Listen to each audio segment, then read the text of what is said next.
aptarėme du antikinės Graikijos klasikinius matematikos uždavinius. Tai kubo padvigubinimo uždavinys ir kampo trisekcijos uždavinys. Tai uždaviniai apie geometrinį kubinių lygčių sprendimą. Mūsų laikų matematikų tai nebedomina. Žinoma, tai yra įdomu istoriniu požiūriu. Tačiau yra ir trečiasis uždavinys, kuris savaip domina ir šių laikų, ir būsimų laikų matematikus tikriausiai taip pat domins. Tai skritulio kvadratūros uždavinys.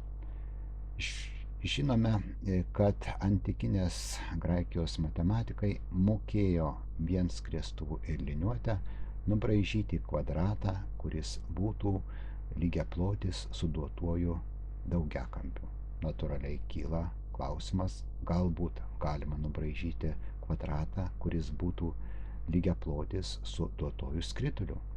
Ir šito uždavinio, kaip ir kampo trisekcijos ir kubo padvigubinimo uždavinio, negalima išspręsti vien naudojant skriestuvą ir liniuotę. Tačiau bandant tai padaryti, išniro skaičius pi ir susijęs su juo uždaviniai ir didelės teorijos, ir apie skaičių pi ir dabar yra rašomos ištisos knygos. Kadangi skaičius pi pasirodo pačiose netikėčiausiose vietose, tai natūralu. Pagrindinės geometrijos linijos yra atkarpa ir skritulys, todėl ir kitas kreives, kitas linijas mes tiriame lygindami savotiškai jas su atkarpomis ir apskritimais.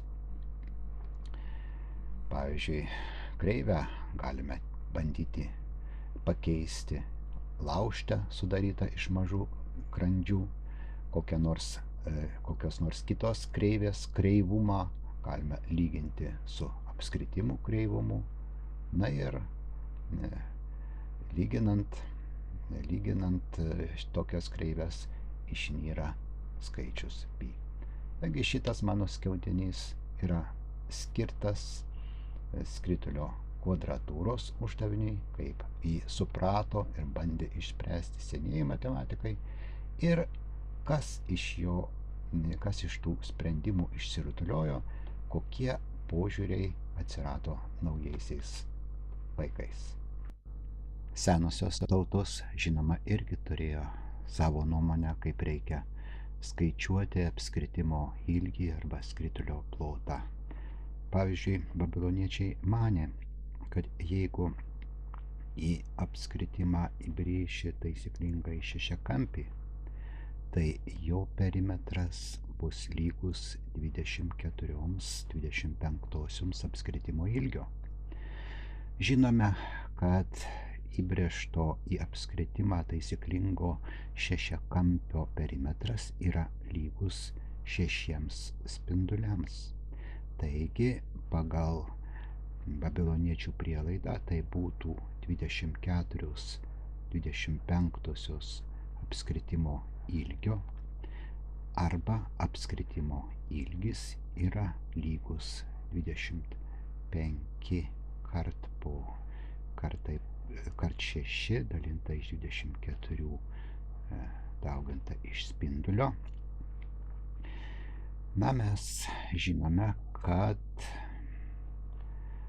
apskritimo ilgis yra reiškiamas per spindulio ilgį štai taip, 2πr. Taigi, priėmus babiloniečių prielaidą, mes turėtume, kad 2π yra lygu 25 kart 6 padalinta iš 24. Kitaip sakant, pi yra 25/8 arba 3/1/8.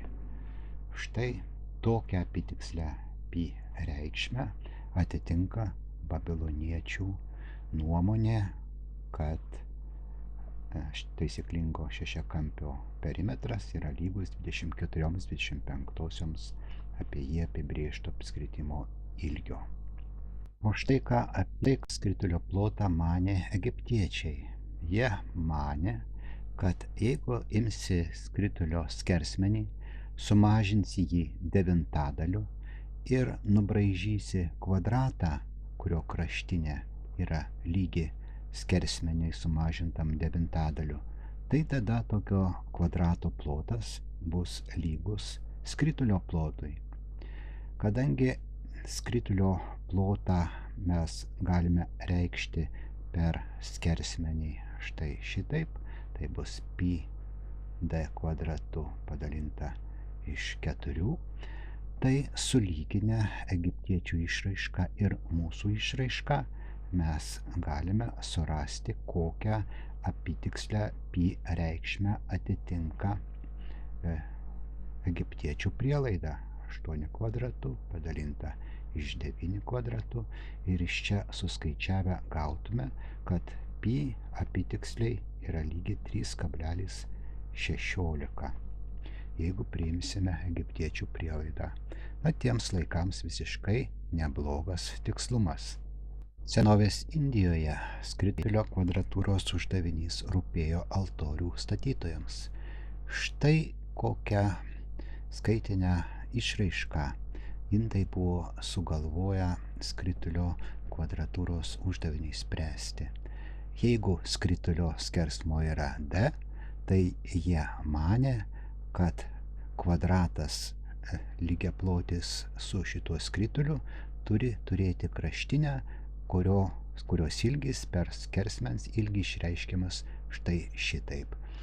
Jeigu mes, kaip anksčiau, bandytume įvertinti, kokiagi apytikslę pi reikšmę atitinka šitą indų prielaidą, tai gautume, kad pi apytiksliai lygų 3,088 tūkstantosios. Taigi, jeigu egiptiečių prielaida šiek tiek padidino tikrąją pi reikšmę, tai indų prielaida ją sumažina. Galima 2 skritulio kvadratūros variantas. Pirmas, duotas skritulys, reikia nubraižyti lygiaplotį su juo kvadratą, o kitas variantas, duotas kvadratas, reikia nubraižyti lygiaplotį su juo skritulį. Štai kaip antrąjį uždavinį sprendė senovės indai. Tarkime, duotas vienetinis kvadratas, jo kraštinės ilgis yra 1. Reikia nubraižyti skritulį, kurio plotas būtų lygus kvadrato plotui, taigi turi būti lygus 1. Apibrėžkime apie šitą kvadratą apskritimą. Taip, šito apskritimo spindulys, lengva suskaičiuoti, bus lygus šakniai iš 2 padalintai iš pusiau. Po to iš apskritimo centro ir kvadrato centro nubrėžkime statmenį vienai kvadrato kraštiniai. Raskime šito statmens ir kraštinės susikirtimo tašką P ir padalinkime dabar atkarpą PQ, kur Q yra statmens ir apskritimo susikirtimo taškas, į tokias dalis, kad viena dalis būtų lygi trečdaliui atkarpos PQ. Tada indų manymu, jeigu imsime spindulį, kurio ilgis yra OK, taigi tai yra pusė kvadrato kraštinis plus trečdalis apskritimo spindulio ilgio ir pusės kraštinės skirtumo, tai tada jų nuomonė skritulys su šituo spinduliu ir bus lygiaplotis su vienetiniu kvadratu, kitaip sakant, pi r kvadratu turi būtų lygų vienam. Na, aišku, tai yra tik apytiksliai lygų vienam. Ir iš čia galėtume suskaičiuoti, kokiagi apytikslę pi reikšmę atitinka šitą indų prielaidą. Na ir gautume maždaug tiek pat, kiek pirmuoju atveju, kurį nagrinėjome, kai reikėjo rasti kvadratą lygiaplotį su duotuoju skrituliu. Graikai ėmė sieti skritulio kvadratūros uždavinį su taisyklingaisiais daugiakampiais įbrėžtais ir apibrėžtais. Štai, pavyzdžiui, iki klasikinio laikotarpio matematikas Antifonas naiviai galvojo, kad jeigu įbrėši į apskritimą daugiakampį su daugeliu kraštinių, tai to daugiakampio perimetras ir taps lygus apskritimo ilgiui. Kitas matematikas galvojo šiek tiek išradingiau. Jeigu į apskritimą įbrėši kvadratą ir apibrėši apie jį kvadratą, ir jeigu imsi naują kvadratą, kurio kraštinė yra lygi įbrėžto ir apibrėžtojo kvadratų kraštinės vidurkiai, tai jo nuomonė tada tokio kvadrato plotas bus lygus skritulio plotui. Galite paskaičiuoti ir surasti, kokiagi apytikslę pi reikšmę atitinka tokia Brisono prielaida. Kiek pastangų buvo įdėta bandant išspręsti skritulio kvadratūros uždavinį, žinoma, mes niekada nesužinosime. Tačiau galų gale turbūt paaiškėjo tiems, kurie bandė, kad skriestuvas ir liniuotė yra nepakankami instrumentai šitam uždaviniui išspręsti. Bet pasirodo, kad tos kreivės, kurias graikai sugalvojo, gali padėti išspręsti ir skritulio kvadratūros uždavinį.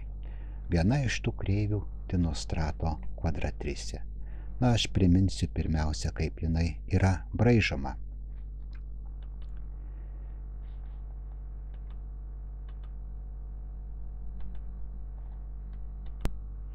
Taigi, kvadratisė braižoma štai šitaip, arba jinai gaunama judesiu, nagrinėjant du judesius. Viena kvadrato kraštinė slenka žemyn, kita sukasi ir šitų kvadratų kraštinių susikirtimo taškas brėžia kvadratrisę. Štai kvadratrisė. Dinostratas pastebėjo, kad kvadratrisė duoda skritulio kvadratūros uždavinį. Jeigu pažymėsime apatinės kvadrato kraštinės ir kvadratrisės bendrą tašką G, tai pasirodo, kad AG ilgis yra lygus dvejetui padalintam iš skaičiaus pi.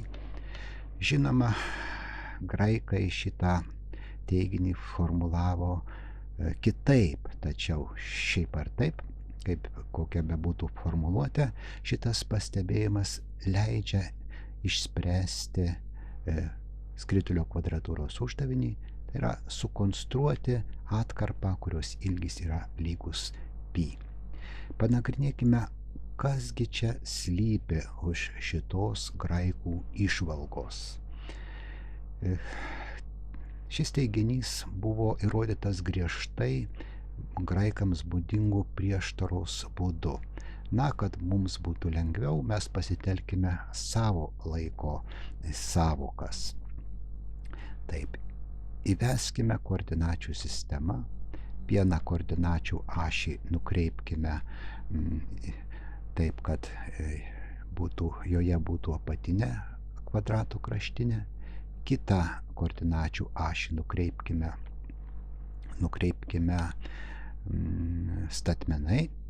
Ir dabar bandykime surasti taško E koordinates priklausomai nuo kampo, kurį spindulys sudaro su X ašimi. Taigi, tebūnie čia taško E koordinatė X, čia taško E koordinatė Y. Taip, abu judėjimai yra tolygūs. Taškui E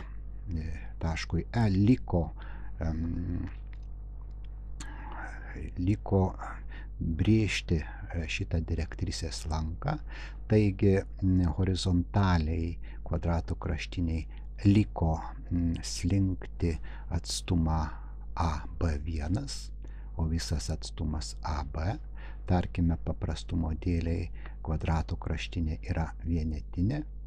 Na ir dabar spinduliui AB2 liko suktis kampą lygų T, o visas kampas, kurį sukosi šitas spindulys, yra pi pusiau. Taigi galim parašyti štai iš judėjimų tolygumo prielaidos, galim parašyti štai tokį santykį AB1 su AB, taip kaip T su pi pusiau. Na dabar prisiminę, kad AB yra 1, AB1 yra Y, galim parašyti taip. Y yra T padalinta iš pi pusiau. Štai. Na dabar grįžkime prie koordinatės X. X santykis su Y tai yra kotangentas kampo T, kitaip sakant, tai yra kosinuso ir sinuso santykis. Taip, dabar išreiškime X ir prisiminkime, kam yra lygus Y. Taip, tai X bus Y padalinta iš sinus T ir dauginta iš kosinus T. Taip, dabar įstatykime Y reikšmę ir gausime štai tokį reiškinį. 2 dalinta iš pi ir T dalinta iš sinus T dauginta iš kosinus T. Dabar mes galime pasiremti savo žiniomis apie trigonometrinės funkcijas. Kasgi darosi, kada T nyksta, kada T artėja prie nulio. Kada T artėja prie nulio, tai šitas santykis artėja prie vieneto, šitas santykis, šita funkcija kosinusas irgi artėja prie vieneto, taigi koordinatė X artėja prie 2 dalinta iš pi. Taigi, kada taškas E baigs brėžti direktrisę, tai jis sutaps su tašku G ir AG bus lygu 2 dalinta iš pi. Už šios graikų įžvalgos slepiasi štai šita riba, viena iš pagrindinių matematinės analizės ribų. Sinuso ir argumento santykis artėja prie vieneto, kai kampas artėja prie nulio. Archimedo spiralė taip pat duoda skritulio kvadratūros uždavinio sprendimą. Na, aš primenu, kad Archimedo spiralė gaunama, kada taškas juda išilgai spindulio, o pats spindulys sukasi. Štai Archimedo spiralė. Tarkime, kad taškas, kuris juda išilgai spindulio, juda taip, kad per laikotarpį T jis bus nukeliavęs išilgai spindulio kelią T. Na, o spindulys irgi tegu sukasi taip, kad per laiką T jis bus pasisukęs kampą φ, kuris lygus T. Nagrinėkime taško padėtį, kada spindulys bus apsisukęs visą apskritimą. Taigi, kada φ bus 2π. Bet tada taško atstumas nukeliautas išilgai spindulio bus OA irgi bus 2π. Taigi, fiksavę šitą tašką ir spiralės pradžią turėsime atkarpą, kurios ilgis yra 2π ir turėsime atkarpą, galėsime nubraižyti atkarpą, kurios ilgis tiksliai lygus π ir tai duoda skritulio kvadratūros uždavinio sprendimą. Hipokratas, kurio vardą jau minėjome aptardami kubo padvigubinimo uždavinį, turbūt manė, kad jis yra labai arti skritulio kvadratūros uždavinio sprendimo. Štai kodėl. Graikai žinojo apibendrintąją Pitagoro teoremą. Jeigu turime statų trikampį ir ant jo įžambinės ir ant statinių nubraižysime panašias figūras, šiuo atveju nubraižyti pusskrittuliai, tai tada figūros nubraižytos ant įžambinės plotas, tai yra pusskrittulio plotas, bus lygus plotų figūrų, kurios yra nubraižytos ant statinių plotų sumai. Kalbant mūsų kalba, reiškia S lygu S1 plus S2. Na, čia S1 ir S2 tai yra vienodi plotai, vienodų pusskrittulių plotai. Taip, dabar nagrinėkime štai tokią figūrą. Čia yra lygiašonis statusis trikampis. Imant jo įžambinę kaip skersmenį nubraižytą pusę apskritimo ir imant statinius kaip skersmenis nubraižyti dar du apskritimai, tarkim, pažymėkim po vieną tašką. Na ir dabar, remiantis apibendrintą Pitagoro teoremą, galime parašyti, kad S pusskrittulio A, B, C yra lygu S pusskrittulio AEC plus plotas pusskrittulio BCF. Taip, bet dabar įsivaizduokime, kad iš šitų trijų figūrų mes išmetame štai šitą dalį. Šitą nuopjovą ir šitą nuopjovą. Taip, kas tada liks iš didžiojo pusskrittulio? Iš didžiojo pusskrittulio liks statustis trikampis ABC, o iš mažųjų pusskrittulių liks du mėnuliukai. Pažymėkime,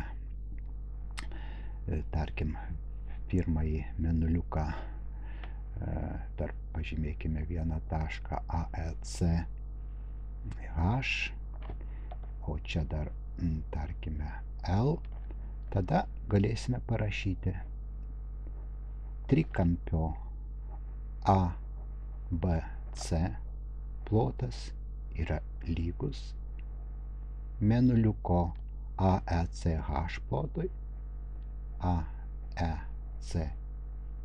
plotui plus kito mėnuliuko mėnuliuko CFBL plotui. CFBL plotui. Nu arba vieno mėnuliuko plotas bus lygus pusė lygiašonio stačiojo trikampio plotui. Taigi Hipokratas pavertė du mėnuliukus, atrodo sudėtingesnės figūras negu skritulys, lygiapločių jam trikampių. Deja, tolimesnio žingsnio jau žengti niekaip nepavyko nei jam, nei tiems, kurie šiuo uždaviniu domėjosi vėliau. Mėnuliukus galime pakeisti daugiakampiu, šiuo atveju trikampiu, tačiau tai nereiškia, kad iš pažiūros paprastesnės figūros skritulį irgi galime pakeisti lygiapločiu jam kvadratu. Nors tie būdai išspręsti skritulio kvadratūros uždavinį, kuriuos aptarėm, ir labai išradingi, bet jie visiškai nepraktiški. Didžiausias įnašas tyriant šį klausimą, tai yra skritulio ploto reiškimo arba apskritimo ilgio reiškimo klausimą, priklauso Archimedui. Archimedas nebandė braižyti kvadrato, kuris būtų lygiaplotis su duotuoju skrituliu, bet jis domėjosi skritulio ploto arba didumo ir kvadrato nubraižyto ant skersmens ploto arba didumo santykių, arba taip pat apskritimo ilgio ir skersmens santykių. Visų pirma, reikėjo įrodyti, kad tas santykis tas pats visiems apskritimams. Kai buvo įrodyta, tada Archimedas bandė įvertinti tą santykį, tai yra iš viršaus ir iš apačios nurodyti, kokių skaičių jis neviršyje ir iš kokius skaičius jis yra didesnis. Štai kokia jo idėja. Ir jo metodas iš tiesų buvo vienintelis metodas šitam santykiui vertinti daugiau negu 1500 metų. Tarkime, yra vienetinis apskritimas, jos spindulys yra vienas. Na ir įsivaizduokime, kad mes jį įbrėžėme taisyklingąjį n-kampį ir apibrėžėme taisyklingąjį n-kampį. Pažymėkime įbrėžtojo taisyklingojo n-kampio kraštinės pusę AN, o apibrėžtojo BN. Taip, dabar prisiminę mokyklinę trigonometriją galime išreikšti šituos kraštinių pusės kampu alfa n. Taip, jeigu padauginsime šitų kraštinių ilgių pusės iš kraštinių skaičiaus, gausime pusperimetrius įbrėžtojo taisyklingojo n-kampio ir apibrėžtojo taisyklingojo n-kampio. Taip, apskritimo ilgis yra 2π. Tada pusės apskritimo ilgio bus π ir akivaizdu iš geometrinio brėžinio, kad įbrėžto taisyklingojo daugiakampio pusperimetris bus tikrai mažesnis už pusę apskritimo ilgio ir savo ruožtu pusė apskritimo ilgio ir bus nedidesnis už apibrėžtojo taisyklingojo daugiakampio pusperimetrį. Taigi galime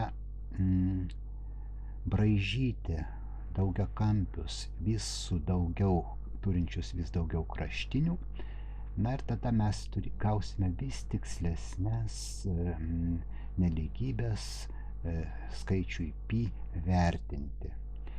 Atrodo, kad šitas metodas reikalauja kone neįveikiamų, susijęs su neįveikiamais sunkumais braižant taisyklinguosius daugiakampius. Bet iš tiesų, užuot braižę daugiakampius, mes galime suvesti šitų pusperimetrių skaičiavimą tiesiog į paprastą skaičiavimą, be jokių. Archimedo idėja buvo tokia. Pradėkime nuo taisyklingojo šešiakampio, įbrėžto į vienetinį apskritimą ir apibrėžtojo.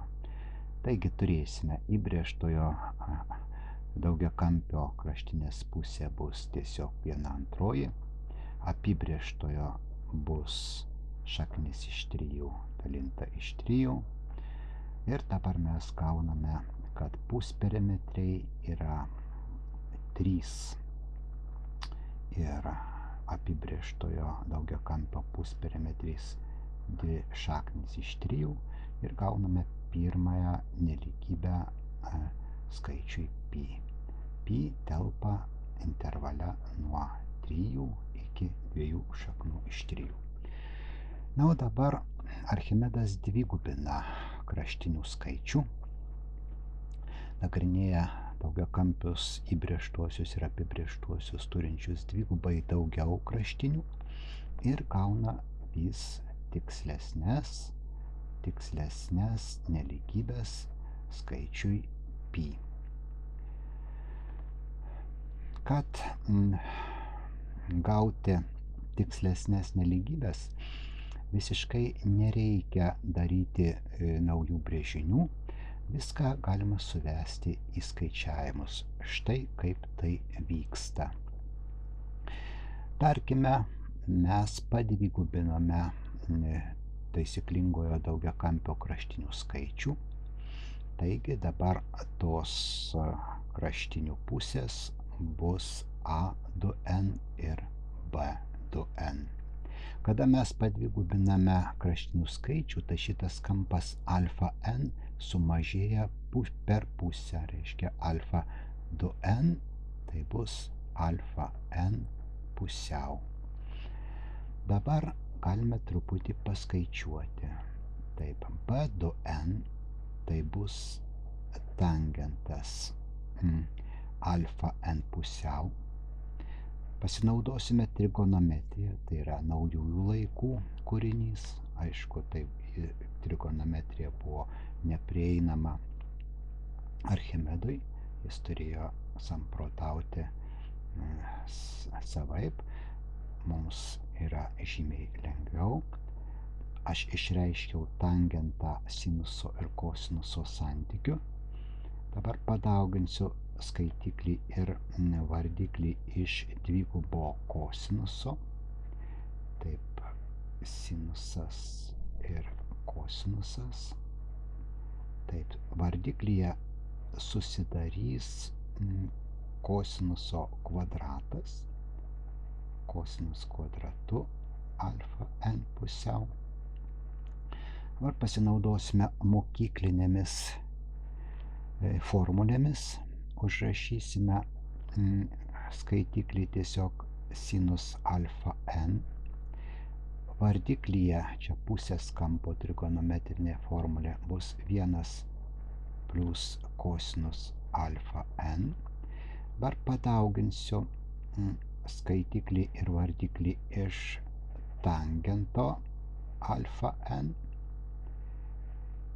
ir po paprastų pertvarkymų ir prisiminę, kad tangentas alfa n yra bn, o sinusas alfa n yra an, galėsime užrašyti išraišką taip. Tai yra an iš bn, taip, o vardiklyje yra an plus bn.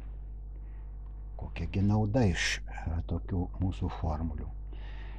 Jeigu jau suskaičiavome an ir bn, tada galime suskaičiuoti b2n be jokių brėžinių. Taigi, jeigu aš jau turiu A6 ir B6, aš galiu suskaičiuoti B12. Na, tiesa, mums reikia dar išvesti formulę įbrėžtojo daugiakampio kraštinės pusėje A2n. Na, bet galbūt aš praleisiu tuos skaičiavimus ir parodysiu tik tai rezultatas. Štai jis įbrėžtojo 2n kampio kraštinės kvadratą galima išreikšti štai taip. Įsitikinti čia irgi nesunku naudojantis geometriją. Na ir štai mes matom, kad žinodami AN ir BN mes galime visų pirma suskaičiuoti B2N, o po to, turėdami ir AN, galime suskaičiuoti ir A2N. Tiesa, A2N kvadratą galime suskaičiuoti. Kad suskaičiuoti A2N, reikia ištraukti šaknį. Vadinasi, braižyti mums nieko nebereikia, tačiau reikia mokėti geru tikslumu traukti kvadratinę šaknį.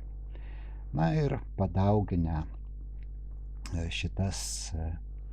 šitų kraštinių ilgius atitinkamai iš kraštinių skaičių, mes galime užrašyti rekurentinės formulės pusperimetriams.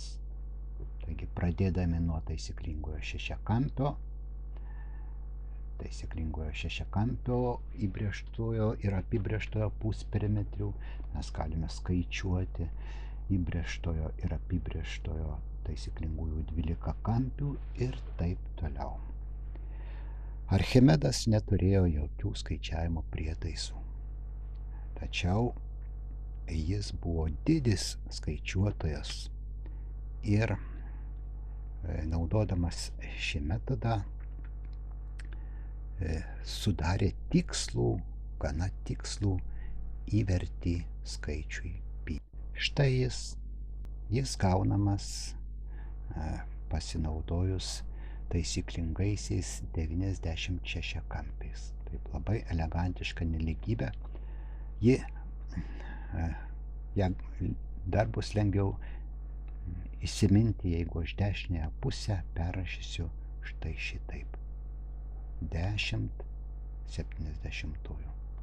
Taigi, jeigu vardiklį pakeisime tik tai vienu skaitmeniu, mes gausime viršutinį rėžį 10/71, o 10/70 jau daugiau už skaičių pi. O čia aš šiek tiek paskaičiavau Archimedo metodu, naudodamasis, žinoma, kompiuteriu. Ir po 10 žingsnių jau štai tikslumas labai geras, kone 1 milijoninė paklaida. Taip, ilgą labai laiką žmonės skaičiavo Archimedo metodu. Pavyzdžiui, arabų matematikas 15 amžiaus užrašė skaičių išraišką, iš kurios galima gauti skaičių pi 14 skaitmenų tikslumu. Kaip matot, šita išraiška yra gauta naudojant babiloniečių 60-ainas trupmenas. Olandas Liudolfas van Zeulenas 17 amžiui surado dar daugiau tikslių skaitmenų, 35 skaitmenis. Jie yra iškalti ant jo paminklinio akmens. Taip, prie tų žinių apie apskritimo ilgio ir skersmens santykį, kurias surado antikos graikai, nieko naujo nebuvo pridėta. Tačiau naujaisiais Europos laikais 16 amžiuje atsirado šis tas naujo. Atsirado begaliniai reiškiniai tam santykiui, tai yra skaičiui pi reikšti. Ir pirmąjį tokį begalinį reiškinį išvedė prancūzų matematikas François Viètas. Šitą reiškinį galime gauti irgi nagrinėdami taisyklinguosius daugiakampius. Tik tai dabar pradedame ne nuo taisyklingojo šešiakampio kaip Archimedas, bet nuo kvadrato ir dvigubiname kraštines Taigi nuo kvadrato pereiname prie aštuonkampio, po to prie 16-kampio ir taip toliau. Panagrinėsime sąryšį tarp daugiakampių kraštinių. Daugiakampio, kuris turi 2 laipsnių n kraštinių ir kuris turi dvigubai daugiau kraštinių. Na, mano tas pradinis daugiakampis yra kvadratas, tačiau samprotavimai čia lieka tie patys ir kai daugiakampis turi daugiau kraštinių. Taigi AB yra 2n kampio kraštinė, o BC yra dvigubai daugiau kraštinių turinčio daugiakampio kraštinė. Taip, dabar mes galime užrašyti štai sąryšį BD santykis su BC yra kosinusas. Kosinusas kampo ABC. ABC. Taip, dabar iš to matyti, kad kairė pusė tai yra štai būtent šitų dydžių santykis. Na ir dabar reikia pasistengti surasti, išreikšti šitą kampą per n. Taip, dabar pastebėkime, kad lankas ACB yra lygus. Na, aš čia truputį piknaudžiauju žymėjimais, tiesiog rašysiu, kuo matuojamas šitas lankas. Tai yra 2π padalinta iš 2n. Dabar kampas ABC yra įbrėžtinis kampas ABC. Taigi jis yra matuojamas pusę lanko, į kurį jis remiasi, AC. Na, o AC yra pusė lanko ACB.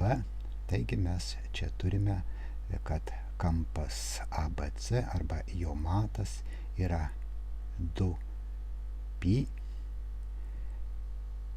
padalinta iš 2 laipsnė n plus 1. Taigi gavom štai šitą sąryšį. Dabar naudodamiesi šituo sąryšiu pabandysime užrašyti begalinį François vietos reiškinį skaičiui pi reikšti. Taigi turime štai šitą sąryšį, kuris teisingas visiems n, ir imkime ir dauginkime kairiasias ir dešiniasias pusės, kai n lygu 1, 2 ir taip toliau. Gausime štai tokią sandaugą kairėje. Kvadratų kraštinė padalinta iš 2a 2 trečiuoju. Čia toliau bus aštuonkampio kraštinė padalinta iš 16-kampio padvigubintos kraštinės ir taip toliau. Ir užrašykime paskutinius 2 narius. Tai bus A2n minus 1, taip 2A2n ir A2n padalinta iš 2A2n plus 1, o dešinėje pusėje bus kosinusai. Kosinusas pi iš 8, toliau kosinusas pi iš 16 ir baigsis kosinusu pi padalinta iš 2n plus 1. Taip, dabar matome, kad kairėje pusėje reiškinį galima išprastinti. Štai išsiprastina, šito irgi neliks, šito irgi neliks, šito irgi neliks. Ir dabar turėsime kairėje pusėje štai tokį reiškinį, padalintą iš 2 laipsnių n minus 1. Taip, a 2n plus 1. Na, o dešinėje pusėje bus kosinusų sandauga. Kosinusas pi 8, taip toliau. Ir paskutinis kosinusas. Kosinusas pi 2n plus 1. Taip, dabar pasinaudokime tuo, kad 2 laipsnių n padauginta iš kraštinės, tai yra daugiakampio turinčio štai šitą skaičių kraštinių pusperimetris p2n plus 1 ir šitas pusperimetris artėja prie pi. Na, aš nepasakiau turbūt, kad čia yra spindulys lygus 1, taigi čia yra vienetinis apskritimas, kai n auga. Na, o kvadrato kraštinę galima suskaičiuoti ir ta kvadrato kraštinė bus lygi šakniai iš 2. Taigi kairioji pusė yra lygi 2 šaknims iš 2 padalinta iš štai pusperimetrio. Taip, o dešinėje pusėje tai bus ta kosinusų sandauga. Kosinusas pi dalinta iš 2n plus 1. Dabar mes padalinsim abi pusės iš šaknies iš 2 ir pasinaudosim tuo, kad vienetas dalintas iš šaknies iš 2, tai bus tiesiog kosinusas pi iš 4. Ir užrašysime, aš čia užrašysiu viršuje, tai kas gaunasi. 2 padalinta iš pusperimetrio lygu kosinus pi iš 4. Taip, kosinusas pi iš 8 toliau ir kosinusas pi iš 2n plus 1. Na ir dabar galima šitą kosinusų sandaugą išreikšti. Kosinusas pi iš 4 yra šaknis iš 2 dalinta iš 2, o kosinusui pi iš 8 reikšti galime pasinaudoti pusės kampo trigonometrinę formulę. Pusės kampo kosinuso trigonometrinę formulę. Štai šitą formulę. Ir tada gausime, kad kosinusas pi iš 8 bus lygus 2 plus šaknis iš 2, čia aš skaičiavimus praleidžiu, padalinta iš 2. Ir taip toliau galime skaičiuoti kosinus pi iš 16 ir taip toliau. Ir tokiu būdu dešinė pusė pavirs reiškiniu, į kurį įeina tik dvejetai ir šaknys.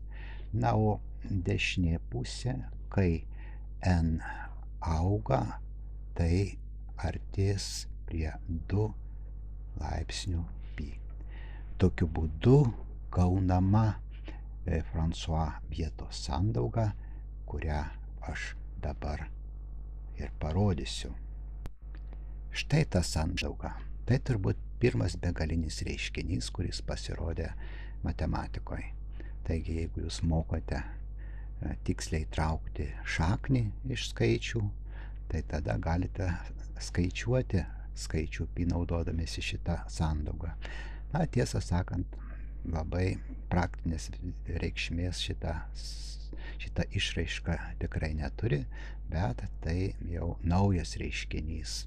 Kada atsiranda pirma kregždė, tai tada paprastai atskrenda ir visas jų pulkas. Na, šitaip atsivėrė naujas puslapis skaičiaus pi tyrinėjimų istorijoje. Ir iš tikrųjų, nugalėjus begalinių reiškinių baimę, tie reiškiniai pradėjo rodytis vis dažniau. Štai, pavyzdžiui, 17 amžiaus matematiko užrašyta formulė tam pačiam skaičiui 2 dalinta iš pi reikšti, tačiau šita formulė visai kitokia negu vietos. Kaip matot, čia yra begalinė tokia grandinė trupmenų besileidžianti be galo žemyn. Ir labai įdomu, kad čia pasirodo toje trupmenoje skaičių kvadratai. 1, 9, 25, 49 nelyginių skaičių kvadratai. O štai didžiojo 18 amžiaus matematiko Eulerio formulė. Kaipgi jis ją gavo? Na, reikia pasakyti, kad europiečiams naujųjų laikų drąsos tikrai nestigo ir jie kartais dar labai dažnai mąstydavo analogijomis, kartais ir tos analogijos nuvesdavo į klystkelius, bet labai dažnai gaudavo teisingus rezultatus. Taip, tai šitą formulę Euleris išvedė remdamasis analogiją su daugianariais. Taip, tarkime, yra daugianaris antros eilės fx su 2 nežinomais koeficientais ax kvadratu plus bx plus 1. Ir tarkime, kad mes žinome, kad jeigu x lygus 2 ir x lygus 3, tada daugianario reikšmė yra 0, taigi šitie skaičiai yra daugianario šaknis. Na ir matome taip pat, kad kai x lygu 0, tai daugianario reikšmė yra 1. Žinoma, kad daugianariui antros eilės antro laipsnio nustatyti pakanka žinoti reikšmes su 3 argumento reikšmėmis. Taigi lyginkime šitą daugianarį su štai tokiu daugianariu. 1 minus x padalinta iš 2 ir 1 minus x padalinta iš 3. Mes matome, kad ir šitas daugianaris turi tas pačias šaknis ir be to šito daugianario reikšmė taške 0 irgi yra 1. Taigi mes tada galime tvirtinti, kad daugianaris mūsų fx kaip tik yra tas pats kaip šitas daugianaris gx. Taip, dabar Euleris galvojo štai šitaip. Lyginkime va štai šitą funkciją ir lyginkime šitą funkciją. Lyginkime šitą funkciją.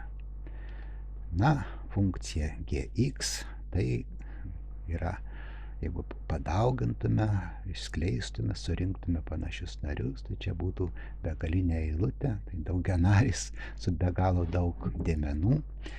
Na, sinusui irgi ir Euleris žinojo, kaip užrašyti į begalinę eilutę, taigi čia jis lygino 2 begalinės eilutės. Na, ir galvojo, kad begalinėms eilutėms turėtų galioti tie patys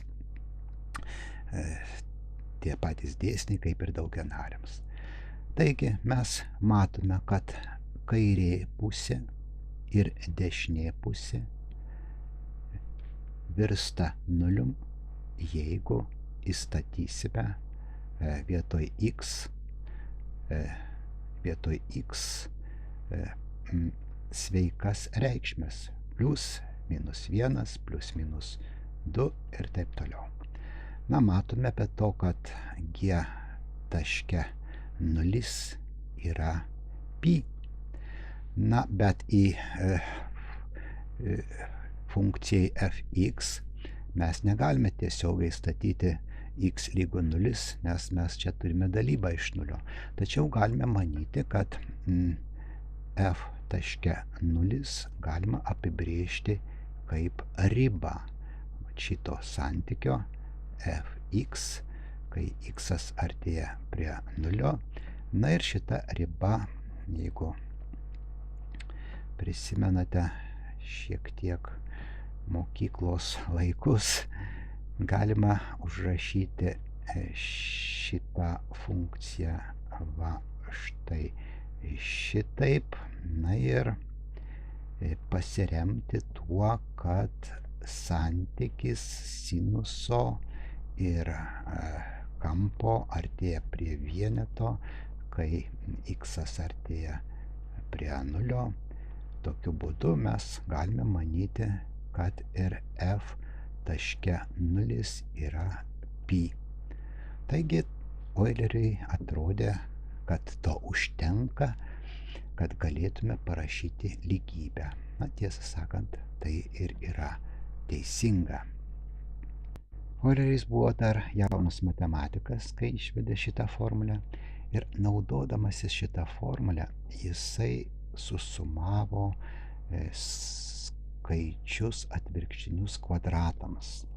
Šitą sumą surasti bandė daugelis matematikų, bet jiems nepavyko. Už tai Euleris parodė, kad šitos sumos, šitos eilutės reikšmė yra pi kvadratu dalinta iš 6. Taigi staiga iš rodos nieko bendro su apskritimu neturinčių dydžių išnyra skaičius pi. Na ir štai dar viena įžymi Eulerio formulė, kurią jisai gavo. Jinai susieja štai 3 labai svarbius matematikoje skaičius e, pi ir menamą vienetą i. Tai yra kompleksinį skaičių, kurio kvadratas yra lygus -1. Kaip minėjau, begaliniai reiškiniai, begalinės eilutės po Newtono ypatingai darbų pasipylė kaip iš gausybės rago. Štai pavyzdžiui Leibnico formulė, kuri labai paprastai išreiškia skaičių pi begalinę sumą. Tiesa, skaičiavimui šita eilutė nelabai tinka, kadangi reikia labai daug dėmenų susumuoti, kad gautume gana tikslę pi reikšmę.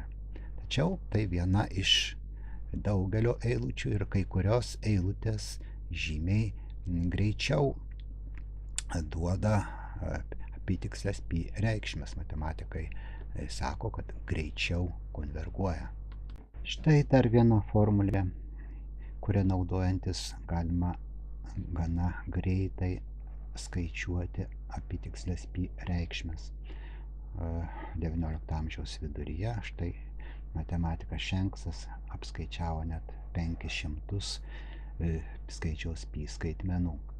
Kaip naudojamasi šitą formulę? Tiesiog reikia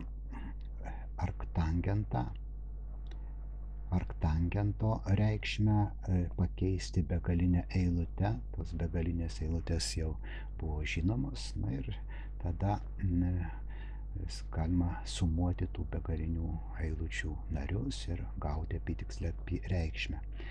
Kaip gaunama tokio pobūdžio formulė? Galima parodyti štai šituo brėžiniu, iš kurio pasinaudojus galima gauti šiek tiek paprastesnę skaičiaus pi dalinta iš 4 išraišką. Taip, nagrinėkime vienetinį kvadratą, reiškia kraštinės ilgis yra vienetas. Čia yra kvadrato centras. Ir AC yra kvadrato kraštinės vidurio taškas, reiškia šitos kraštinės yra lygios, šitos atkarpos yra lygios, taigi čia mes turime pusiau kraštinių trikampio ABE pusiau kraštinių, AB, tarkim ABG trikampio pusiau kraštinių susikirtimo tašką, taigi tada AD ir BD bus trigubai daug ilgesnis už ED. Kadangi pusiau kraštinių susikirtimo taškas dalyja pusiau kraštinę santykių 2:1. Taip, dabar turime štai, kad kampas ABD, tai yra pi iš 4, 45 laipsniai, jeigu laipsniais matuoti, yra lygus kampui ABC ir plus kampui CBD. Bet tangentas kampo ABC yra 1/2. Taigi galima tada rašyti, kad kampas ABC yra arktangentas 1/2. Na ir savo ruožtu kampas tangentas kampo EBD yra 1/3, nes BD yra trigubai ilgesnis už ED. Na ir tokiu būdu mes galime išreikšti pi iš 4 dviejų arktangentų štai sumą. Ar galima skaičių pi išreikšti dviejų sveikųjų skaičių santykiu? Taip, turbūt matematikai labai seniai nujautė, kad tokia išraiška yra neįmanoma, tačiau įrodymas buvo sugalvotas štai labai vėlai, tik tai 18 amžiaus pradžioje buvo įrodyta, kad skaičius pi yra iracionalus, kitaip sakant, jo negalima išreikšti dviejų sveikųjų skaičių santykių. Tačiau tas teiginys labai paprastas, tačiau įrodymas anaiptol nėra paprastas. Ir jeigu aš parodyčiau turbūt patį trumpiausią įrodymą, kad pi yra iracionalus skaičius, tai jūs pamatytumėt tokius dalykus kaip išvestinės ir integralai. Žodžiu, įrodyti, kad pi yra iracionalus, anaiptol nėra paprasta. Skaičius pi yra daugiau negu paprastas iracionalus skaičius. Pavyzdžiui, šaknis iš 2 irgi yra iracionalus skaičius, bet jis tenkina paprastą lygtį su sveikais koeficientais x² lygu 2. Kubinė šaknis, tarkim, iš 5 irgi yra iracionalus, bet šitas skaičius tenkina štai tokią lygtį. Skaičiai, kuriuos galima gauti sprendžiant algebrinės lygtis, tai yra lygtis, kurias sudaro daugianariai su sveikais koeficientais, vadiname algebriniais skaičiais. Taigi šaknis iš 2 ir šaknis iš 3 ir dar daugybė kitų skaičių yra algebriniai skaičiai. O tie iracionalieji skaičiai, kurie negali būti gauti sprendžiant algebrinės lygtis, kurias sudaro daugianariai su sveikais koeficientais, tokie skaičiai vadinami transcendentiniais skaičiais, tarsi kito pasaulio skaičiais. Ir štai 1832 metais Lindemanas įrodė, vokiečių matematikas Lindemanas įrodė, kad skaičius pi yra transcendentinis skaičius. Skaičius pi labai dažnai pasitaiko matematikų tyrimuose, tačiau tai nereiškia, kad jis yra labai gerai ištyrinėtas ir mes labai daug apie jį žinome. Na, pavyzdžiui, jeigu bandytume skaičių pi reikšti dešimtainę trupmeną, tai ta trupmena niekada nepasibaigtų. Tarkime, štai nagrinėkime n skaitmenų po kablelio. Kaip dažnai tarp šitų skaitmenų pasitaiko 0, pasitaiko 1, pasitaiko 2 ir taip toliau. Galėtume suskaičiuoti, kiek kartų pasitaikė 0, kiek kartų pasitaikė 1, kiek kartų pasitaikė 9. Na ir galėtume suskaičiuoti jų pasitaikymo dažnius. N1 dalinta iš n, n9 dalinta iš n. Beveik visiems skaičiams šitie dažniai, pasitaikymo dažniai artėja prie 1/10, kai mes ilginame nagrinėjamų skaitmenų eilę. Reiškia, jei yra taip, tai skaičius vadinamas normaliuoju. Tai skaičius yra normalusis. Žinoma, kad beveik visi skaičiai tam tikra prasme yra normalieji skaičiai, tačiau niekas nežino, ar pi skaičius normalusis ar ne. Kompiuterių epochoje, žinoma, skaičiaus pi skaitmenis skaičiuoja kompiuteriai. Štai, pavyzdžiui, 49 metais kompiuteris suskaičiavo 2000 tikslių pi skaitmenų. Skaičiavo net 70 valandų. Žinoma, dabar mūsų staliniai kompiuteriai, nešiojami kompiuteriai surastų žymiai daugiau skaitmenų per žymiai greitesnį laiką. Pavyzdžiui, štai kaip atrodo 1 milijonas skaičiaus pi skaitmenų. Jį galima surasti internete. Tačiau ir naudodamiesi kompiuteriais mes turime turėti gerus metodus, kaip skaičiuoti pi skaitmenis. Iš kur tie metodai atsiranda? Kartais tiesiog neįmanoma pasakyti. Štai, pavyzdžiui, 20 amžiaus pradžios indų matematikas Ramanudžanas, kuris niekada rimtai nestudijavo matematikos, iš tikrųjų buvo savamokslis, sugalvojo štai tokią nuostabią formulę skaičiui pi reikšti. Iš kur jinai atsirado jo galvoje, tai yra didi paslaptis. Naudojantis šitą formulę skaičiaus pi skaitmenis galima skaičiuoti labai greitai. Kiekvienas naujas narys prideda tikslius naujus 8 pi skaitmenis. Tai naujo tipo formulė, bet kai pasirodo pirmoji formulė, tai tada atsiranda įvairūs patobulinimai, atsiranda daugiau panašių formulių. Na, štai pavyzdžiui,